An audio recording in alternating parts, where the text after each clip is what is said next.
Hello दोस्तों, Piyush GS analysis centre में आपका स्वागत है। मैं पीयूष पांडे। देखिए, आज एक ऐसा टॉपिक लेकर आया हूं दोस्तों, जो कि मैं आपको बता रहा हूं लोगों को समझ में नहीं आती है। ये समझ ही में नहीं आती। मैं बता रहा हूं 10 बार पढ़ते हैं लड़के और 10 बार ही नहीं समझ में आती है। तो मैं आज बताता हूं इसको और आपको समझ में आएगी। देखिए, आर्टिकल 32 और 226 के क्या डिफरेंट है। आर्टिकल 32 में और 226 में ये कॉन्स्टिट्यूशनल रेमेडी है। ये मतलब दोस्तों, आपका यदि कोई मौलिक अधिकार का हनन करता है तो आप कहाँ जाएंगे? सुप्रीम कोर्ट या हाई कोर्ट में ना। कहाँ जाएंगे? सुप्रीम कोर्ट और हाई कोर्ट में। तो ये सुप्रीम कोर्ट और हाई कोर्ट में आपके मौलिक अधिकार फंडामेंटल राइट का हनन होने पे सुप्रीम कोर्ट या हाई कोर्ट में जाने का दो है नियम। एक है आर्टिकल 32, एक है आर्टिकल 226। 232 में आर्टिकल 32 में कहाँ जाना होता है दोस्तों? सुप्रीम कोर्ट में। और ये है कहाँ? हाई कोर्ट में। तो ये दोनों का फर्क है क्या दोस्तों, मैं आपको समझाना चाह रहा हूँ। देखिए, आर्टिकल 32 में यदि कोई आपका मौलिक अधिकार का हनन करता है तो आपको जाना है सुप्रीम कोर्ट में।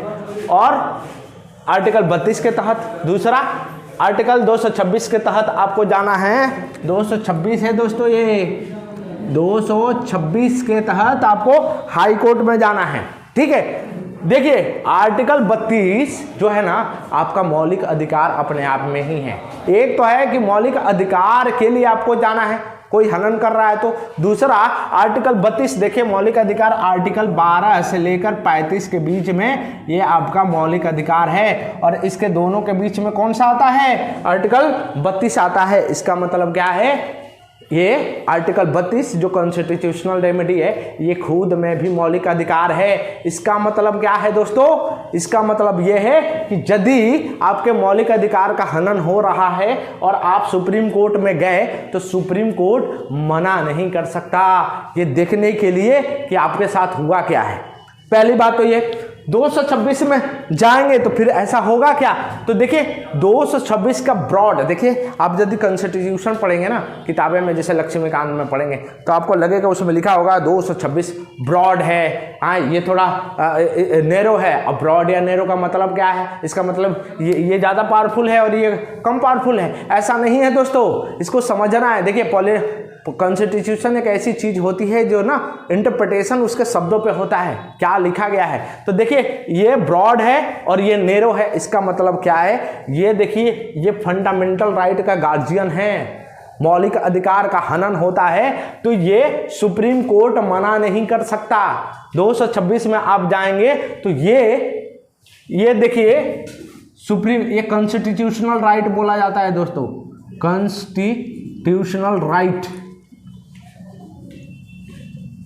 और ये है फंडामेंटल राइट। पहला तो डिफरेंट ये है, फंडामेंटल राइट। आपका आर्टिकल 32 जो है वो फंडामेंटल राइट है और ये क्या है?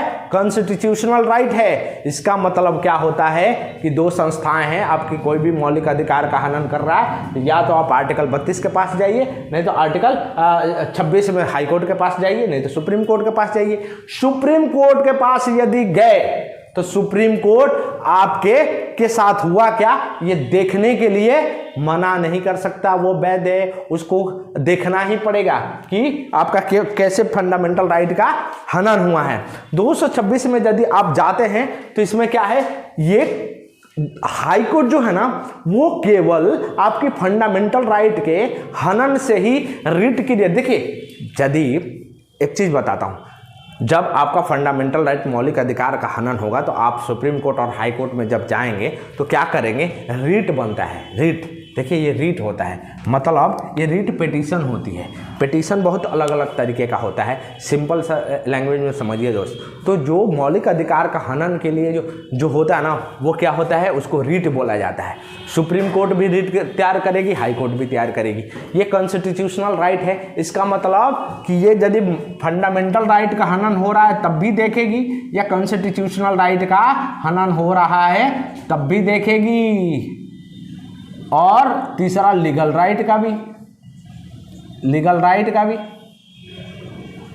जैसे राइट टू प्रॉपर्टी है, राइट टू प्रॉपर्टी पहले फंडामेंटल राइट हुआ करता था दोस्तों, अब 300 आर्टिकल में है, ठीक है, ये तो लीगल राइट हो गया। तो इसका मतलब क्या है कि ये फंडामेंटल राइट के अलावा और भी जो कॉन्स्टिट्यूशनल राइट है, लीगल राइट है, इस पे भी रीट क्रिएट करती है। और ये जो है केवल फंडामेंटल राइट पे, जो फंडामेंटल राइट है उसका किसी ने हनन किया तो इस पे ये करती है, ठीक है ना। ये ब्रॉड और नैरो का मतलब ये होता है, जो आपके किताबों में लिखा होता है ये ब्रॉड होता है, लेकिन इसकी बाउंड्री नहीं है। अब देखिए इसकी पूरे भारत में, इंडिया में, ये पूरे भारत में इसकी क्या है जजमेंट का, उसका एरिया सीमित नहीं है, इसकी एरिया सीमित है दोस्तों।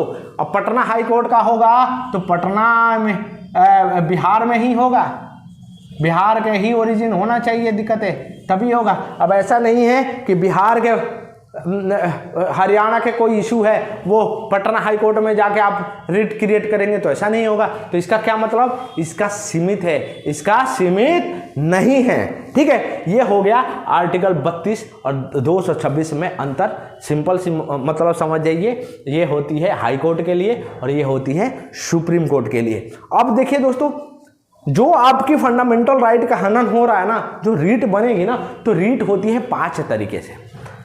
ये देखिए, हाबिस कॉर्पस, मैंडामस, प्रोविजन, सेटियोरियरी और क्यू वारंटो।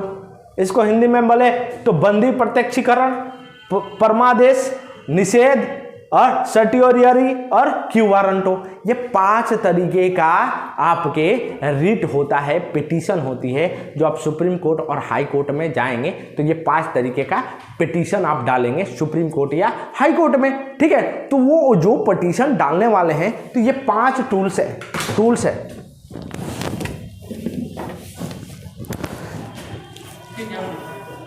ये 5 तरीके का टूल्स है। देखिए, पहला है आपका हाबिस कॉर्पस। हाबिस कॉर्पस का मतलब क्या होता है दोस्तों, इसे देखिए, ये लैटिन वर्ड है, इसका मतलब होता है to have the body of. अब देखिए कितना खतरनाक चीज है, to have the body of. अब इसका मतलब हमें समझनी है। To have the body of का मतलब होती है दोस्तों, मतलब किसी व्यक्ति ने किसी को क्या कर लिया, बंदी बना लिया। किसी व्यक्ति ने किसी व्यक्ति को बंदी बना लिया, मतलब वो किसकी बात कर रहा है, एक ये किसके खिलाफ होगा, ये किसके खिलाफ होगा दोस्तों, ये प्राइवेट बॉडी के खिलाफ। प्राइवेट किसी ने आपके संस्थान में काम कर रहा है, जैसे आप पढ़ाई कर रहे हैं, आप किसी कोचिंग क्लास में गए, आपको बंदी बना लिया जाए दोस्तों, कहीं किसी कोचिंग क्लास में गए, आपको पकड़ ली कि आपने पैसे नहीं दिया, तो to have the body of उस कोचिंग क्लास ने यदि आपको बंदी बना लिया तो हम देखेंगे और इसको खड़ा करेंगे कहाँ, अदालत के सामने। ये जब रिट क्रिएट करेगा सुप्रीम कोर्ट या हाई कोर्ट, तो कहाँ खड़ा करेगा, अदालत में, और ये पूछेगा उस संस्था से जिसने भी जिसको बंदी बनाई है, उस व्यक्ति से कि भाई तुमने बंदी क्यों बनाया है, क्या कारण है इसका बंदी का। तो जो हाबिस कॉर्पस है, ये लगता है दोस्तों उन बंदों के लिए जो एक प्राइवेट इंडिविजुअल के लिए इसका प्रयोग होता है। दूसरा चीज है मैंडामस। देखिए बड़ी अच्छी तरह समझिएगा दोस्तों, ये बहुत मैं बता रहा हूं आपको, 90% लोग इसको भूल ही जाते हैं। 99% लोग एक बार याद करते हैं भूल जाते हैं, आपको भूलना नहीं है अभी। देखिए ये मैंडामस का मतलब होता है बी कमांड। देखिए क्या लिखा है, बी कमांड का मतलब क्या होता है, हम कमांड करते हैं। और कौन कमांड करेगा भाई, कौन कमांड करेगा, कोर्ट ही तो करेगा, हाई कोर्ट या सुप्रीम कोर्ट। तो ये कहता है ये किसके लिए होगा, फिर ये उनके लिए होगा, ये उन ऑफिसरों के लिए होगा जो कि निकम्मे हैं, काम नहीं कर रहे हैं दोस्तों। जो निकम्मे हैं उनके काम करना था लेकिन उन्होंने नहीं किया, उनको जो काम करना था उन्होंने नहीं किया, और वो काम मैंडेटरी होना चाहिए दोस्तों, ऐसा नहीं कि वॉलेंटरी है। हमने बोल दिया पुलिस वालों का, मतलब या किसी की भी व्यक्ति को, ऑफिसर को ये काम करना था, मैंडेटरी नहीं है, तो ये लागू नहीं होगा। वो उस काम के लिए होगा कि वो मैंडेटरी था और उसने काम करने से इनकार कर दिया तो कोर्ट क्या किसको बुलाएगी? कोर्ट उस ऑफिसर को बुलाएगी। ये होती है मेंडमस। मेंडमस का अर्थ होती है कि हम बी कमांड। परमादेश इसी को बोला जाता है, परमादेश इसी को बोला जाता है दोस्तों। तीसरा होता है प्रोविजन। प्रोविजन का मतलब क्या होती है दोस्तों? देखिए, अब मेंडमस में कहेंगे कि प्रेसिडेंट को के खिलाफ ऐसा नहीं होगा, प्रेसिडेंट और गवर्नर के खिलाफ नहीं हो सकता दोस्तों, इसको ध्यान रखिएगा। ऐसा नहीं कि प्रेसिडेंट के भी खिलाफ हो जाएगा, उसने कर्तव्य का पालन नहीं किया तो नहीं होगा।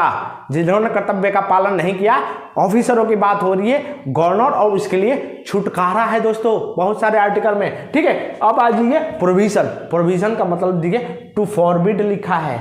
फॉरबिड का मतलब होता है वर्जित, वर्जित, और इसका निषेध। देखिए निषेध लिखा है, निषेध। बिहार में मदिरा निषेध है दोस्तों, वैसे ही निषेध वर्जित है। मतलब इसका क्या मतलब है, इसको ध्यान से सुनिए। प्रोविजन कहता है ये जुडिशियरी के लिए, बड़ा जुडिशियरी, हाई कोर्ट, जैसे जो हायर जुडिशियरी है निचली अदालत को, बड़ी जुडिशियरी निचली अदालत के लिए है। बड़ी जुडिशियरी कमांड करेगी, बताएगी निचली जुडिशियरी के लिए। और ये क्या कहती है? ये कहती है कि जो तुमने जजमेंट दिया है, जो तुमने जजमेंट दिया है उसमें एरर है, उसमें खामियां हैं, या तुम अपने जो, अब जैसे हाई कोर्ट है अपने लोअर कोर्ट का कह रही है कि एक भाई तुम्हारा लिमिटेशन है, तुम्हारा एक लिमिटेशन है, उस लिमिट से बाहर निकल के तुमने क्या किया? अपनी जजमेंट दिया है। तो इसका मतलब क्या है? ये प्रिवेंटिव है दोस्तों। क्या है? प्रिवेंटिव है। क्या है? प्रिवेंटिव है ये। और प्रिवेंटिव का क्या मतलब होता है? कि पहले से बचा जाए, पहले से क्या किया जाए? बचा जाए। प्रोविजन क्या करता है? बचने का उपाय देता है। ठीक है, मतलब हाई कोर्ट लोअर कोर्ट को क्या कहता है कि भाई तुमसे गलतियां हो रही है, एक्सेस है तुम्हारी जजमेंट, उस गलतियों को रोक लो। ये होता है प्रोविजन। और देखिए सबसे ज्यादा कंफ्यूजन इसी में होता है, प्रोविजन और सेट्यूटरी का, इन्हीं दोनों में से होता है दोस्तों। 3 और 4 में सबसे ज्यादा गलतियां लोग करते हैं। ये क्या होता है? प्रिवेंटिव। और ये क्या होता है? Preventive plus cure. Preventive plus cure मतलब आपको बचाना भी है, बचाना भी है। और दोनों हायर कोर्ट लोअर कोर्ट के, दोनों हायर कोर्ट लोअर कोर्ट को बोलती है। ये भी हायर कोर्ट लोअर कोर्ट को बोलती है। और सेट्यूटरी, ये टू बी सर्टिफाइड, देखिए दोस्तों लिखा है, ये भी लोअर कोर्ट को बोलती है। और ये क्या कहती है? ये कहती है प्रिवेंट करती है। और ये क्या करती है? ट्रांसफर केस को ही ट्रांसफर करा देती है। कहती है कि भैया लाओ, तुमसे गलती हुई है, हम देखेंगे तुमने क्या गलत दिया। ये क्या? ये लोअर कोर्ट को ऑर्डर देती है कि भाई तुमने अपने औकात से ज्यादा तुमने काम किया है, जजमेंट दिया है। और ये क्या कहती है कि ट्रांसफर ही करो, अब हम देखेंगे तुम्हारी कितनी गलतियां। मतलब प्रिवेंटिव भी है और क्योर भी है। यदि लोअर कोर्ट ने गलती करी है तो उसको देखेगा कि तुम्हारी गलती कहां हुई है। और आखिरी है दोस्तों क्यू वारंटो। और क्यू वारंटो क्या होती है? क्यू वारंटो का मतलब होता है दोस्तों कि भाई जो पदवी पे तुम थे, बाय व्हाट अथॉरिटी, मतलब क्यू वारंटो, किस अधिकार से तुम उस पदवी पे हो। मान लो कि कोई पदवी धारण करना है, साइंटिस्ट बनना है, तो भैया साइंस की जानकारी होनी चाहिए ना। किसी पोस्ट पे खड़े हो तो एलिजिबल तो होना चाहिए। और तुम एलिजिबल हो नहीं और उस पोस्ट पे खड़े हो, जो काफी लोग कोशिश करते हैं, ये इसी को करप्शन बोला जाता है दोस्तों। करप्शन यही है कि एलिजिबल नहीं हो फिर भी, समझ रहे हो हमारा इशारा कहाँ है? हाँ, तो इसी को करप्शन बोला जाता है। तो यदि आप उस पोस्ट के लिए लायक नहीं है और उस पोस्ट पे आपको बैठा दिया जाए तो कौन सा रीट बनेगी? Quo warranto.